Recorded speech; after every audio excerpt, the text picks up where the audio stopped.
తెలంగాణ దిష్టి తగిలే కోనసీమలో కొబ్బరి చెట్లు ఎండిపోయాయన్న పవన్ వ్యాఖ్యలపై తెలంగాణ మంత్రులు ఫైర్ అయ్యారు. పవన్ వ్యాఖ్యలు తెలంగాణ ప్రజల్ని బాధపెట్టేలా ఉన్నాయన్న మంత్రి కోమటిరెడ్డి వెంకటరెడ్డి క్షమాపణ చెప్పుకుంటే పవన్ సినిమాల్ని తెలంగాణలో ఆడనివ్వబోమని చెప్పారు. పొలిటికల్ మైలేజ్ కోసం తెలంగాణ ప్రజల్ని అవమానించొద్దన్నారు మంత్రి వాకిటి శ్రీహరి. రాష్ట్రాల మధ్య వైషమ్యాలు సృష్టించేలా మాట్లాడటం సరికాదన్న మంత్రి పొన్నం పవన్ వ్యాఖ్యలపై ఏపీ సీఎం చంద్రబాబు స్పందించాలన్నారు. తెలంగాణ తుఫాన్లో మునుగుతుంటే కూడా మేము ప్రకృతి అనుకుంటున్నాం తప్ప ఆంధ్ర ప్రజల తప్పు పడతలేదు.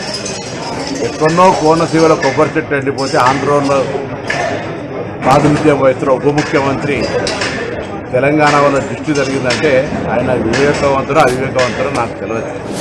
నేను ఆ మిత్రపక్షంకు బాధ్యత వహిస్తున్న తెలంగాణ భారతీయ జనతా పార్టీ నాయకత్వం ఆయన పట్ల స్పందించాలని కోరుతా ఉన్నా. అదేవిధంగా ఆంధ్రప్రదేశ్ ముఖ్యమంత్రి గారు కూడా స్పందించాలి. స్వయంగా భారతీయ జనతా పార్టీ వస్తున్నది కాబట్టి ఇందులో ఇటువంటి కక్షపూరిత రెండు రాష్ట్రాల మధ్యలో వైషమ్యాలు కలిగేటువంటి మాటలు మాట్లాడడం అనేది దురదృష్టకరం. అక్కడెక్కడో చెట్లు ఎండిపోతే మమ్మల్ని దృష్టి కలిగిందని నిందిస్తే ఇది తెలంగాణ పౌరులకు అవమానం. వెంటనే ఉపసంహరించుకోవాలి, క్షమాపణ కోరాలి.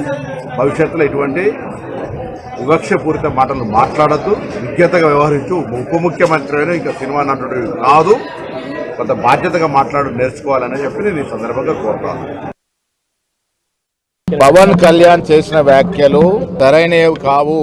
ఆయన ఏ ఉద్దేశంతో ఏ అవసరం కోసం ఆరోపణ చేశారో తెలియదు, కానీ వారి యొక్క డిప్యూటీ ముఖ్యమంత్రి హోదాలో ఉన్నారు, ఒక బాధ్యత గల హోదాలో ఉన్నారు. మాట్లాడేటప్పుడు చాలా ఆచితూచి మాట్లాడితే మంచిది. వారు మాట్లాడిన మాటలు తెలంగాణ ప్రజల్ని నొప్పించే విధంగా ఉన్నాయి.